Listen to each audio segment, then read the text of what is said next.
Welcome students.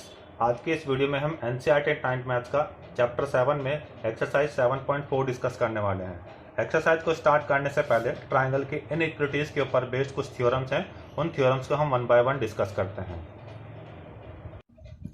Theorem 7.6, if two sides of a triangle are unequal the angle opposite to the longer side is larger. इसका मतलब यह है कि अगर हमारे पास एक ट्रायंगल है ए बी सी, अगर इसमें हम टू साइड्स को कंपेयर करें, सपोज हम यहाँ पर ए बी और ए सी को कंपेयर करते हैं, तो obviously A B is greater than A C. तो यहाँ पर ए बी के सामने वाला एंगल है सी, तो इसका मतलब एंगल सी ग्रेटर होगा ए सी के सामने वाला एंगल है बी। मतलब जो साइड बड़ी होगी उसके सामने वाला एंगल भी बड़ा होगा। Now theorem 7.7, in any triangle the side opposite to the larger angle is larger। यानी थ्योरम 7.7 प्रीवियस थ्योरम का अपोजिट थ्योरम है। यानी in triangle A B C if angle C is greater than angle B, यहाँ पर हमने angle C और B को compare किया है, तो अगर एंगल सी ग्रेटर है तो एंगल सी के सामने वाली साइड है ए बी, ये ग्रेटर होगा एंगल बी के सामने वाली साइड ए सी से, A B greater than A C. Theorem 7.8, the sum of any two sides of a triangle is greater than the third side.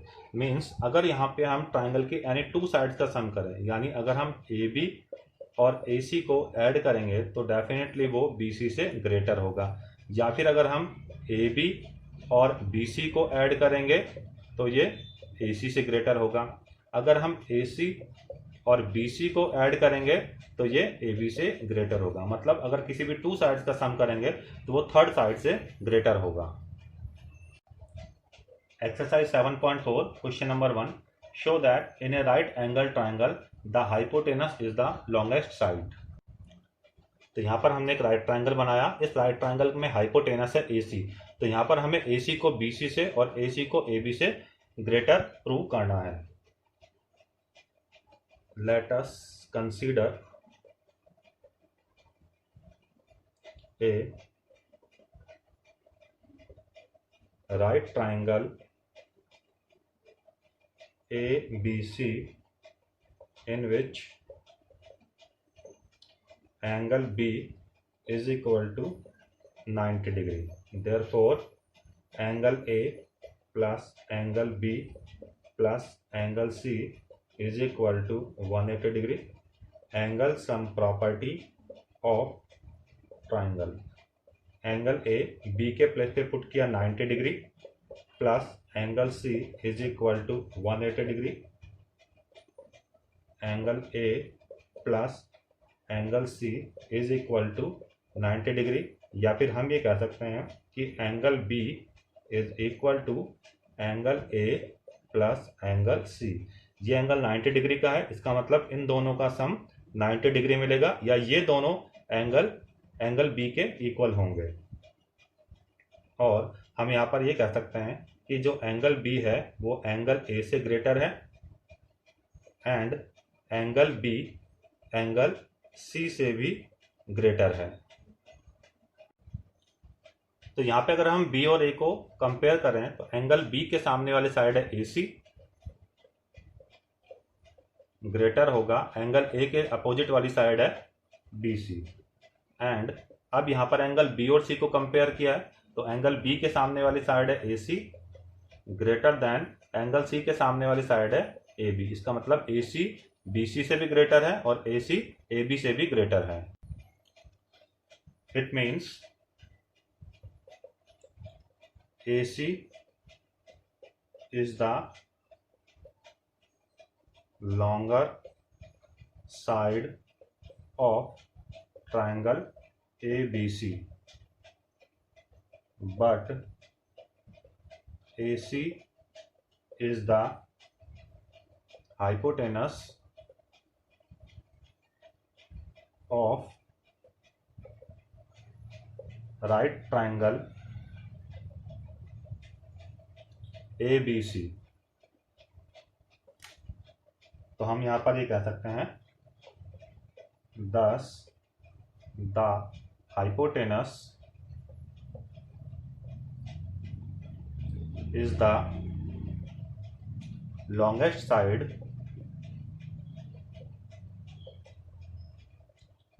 in a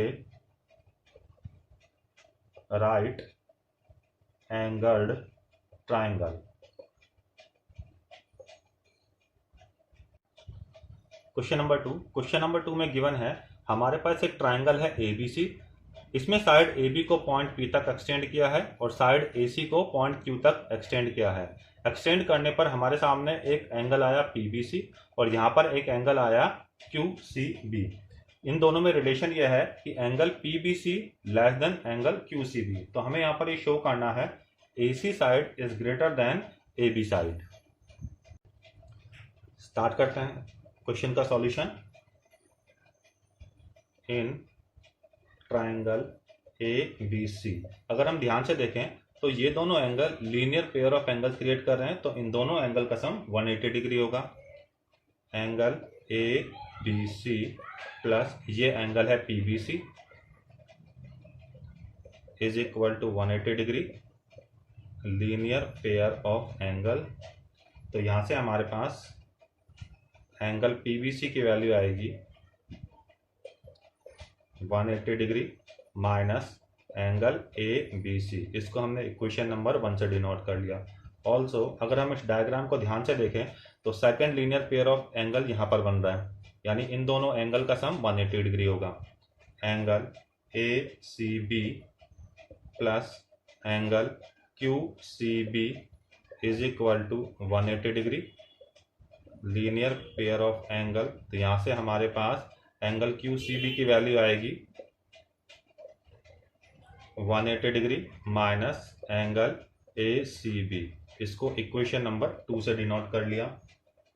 but हमारे पास question में given है angle PBC less than angle QCB। तो यहाँ पर हम PBC की value put करते हैं। PBC की वैल्यू इक्वेशन 1 से देखते हैं 180 डिग्री माइनस एंगल ABC। उसके बाद ये लेस देन वाला सिंबल बनाया। एंगल QCB की वैल्यू इक्वेशन नंबर 2 से लिखते हैं यहाँ पर 180 डिग्री माइनस एंगल ACB। तो यहाँ पर ये एक इनइक्वालिटी बन गई हमारे पास। 180 डिग्री से 180 डिग्री हुआ कैंसिल। उसके बाद बचा minus angle ABC less than minus angle ACB। इस पूरी इनइक्वालिटी को हम माइनस से मल्टीप्लाई करते हैं, तो माइनस से मल्टीप्लाई करने पर माइनस माइनस प्लस होगा और जो लेस देन वाला सिंबल है ग्रेटर देन में कन्वर्ट हो जाएगा एंगल ACB। अब यहाँ पर हम ट्राइंगल ABC के अपोजिट वाली साइड देखते हैं। तो ये एंगल है ABC, इस ABC के अपोजिट वाली साइड है ट्राइंगल में AC। सो AC ग्रेटर देन, अब एंगल ACB के अपोजिट वाली साइड देखते हैं। तो ये ट्राइंगल में एंगल है ACB के अपोजिट वाली साइड है यहाँ पर AB, और यही हमें प्रूव करना था। यहाँ पर हम चाहें तो रीजन लिख सकते हैं, side opposite to larger angle is longer. Question number 3 में गिवन है angle B less than angle A and angle C less than angle D। तो हमें यहाँ पे प्रूव करना है AD लेस देन BC। तो स्टार्ट करते हैं इस क्वेश्चन को। तो सबसे पहले हम देखते हैं यहाँ पर एंगल B और A को कंपेयर किया हुआ है। तो एंगल B और A ये दोनों ट्राइंगल AOB के अंदर आ रहे हैं। तो सबसे पहले हम कंसिडर करते हैं ट्राइंगल AOB को। In triangle OAB angle B less than angle A, ये हमें क्वेश्चन में गिवन था। अगर हम B और A को कंपेयर करते हैं तो इन साइड्स को, इनके अपोजिट साइड्स को भी कंपेयर कर सकते हैं। तो B के जो अपोजिट साइड है वो है यहाँ पर OA less than angle A के अपोजिट साइड है OB। तो इसका मतलब OA लेस देन होगा OB से। Equation number 1। अब यहाँ पे C और D को कंपेयर किया हुआ है। C और D ये दोनों एंगल ट्राइंगल OCD के अंदर आ रहे हैं। In triangle O C D, angle C less than angle D, ये हमें क्वेश्चन में गिवन है।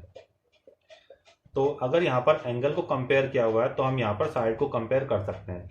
एंगल सी के सामने वाली साइड है यहाँ पर OD, less than angle D के सामने वाली साइड है यहाँ पर ओसी। इसको इक्वेशन नंबर 2 से डिनोट कर लिया। अब इक्वेशन 1 और 2 को हम ऐड करते हैं। एडिंग 1 एंड 2, LHS में LHS ऐड होगा तो यहाँ पर OA में ऐड होगा OD, लेस देन OB में ऐड होगा OC। अगर OA और OD को हम ऐड करते हैं तो यहाँ से हमारे पास मिलेगा AD, लेस देन अगर OB और OC को ऐड करते हैं तो ऐड करने पर हमें यहाँ पर मिलेगा BC। और यही हमें इस क्वेश्चन में प्रूव करना था।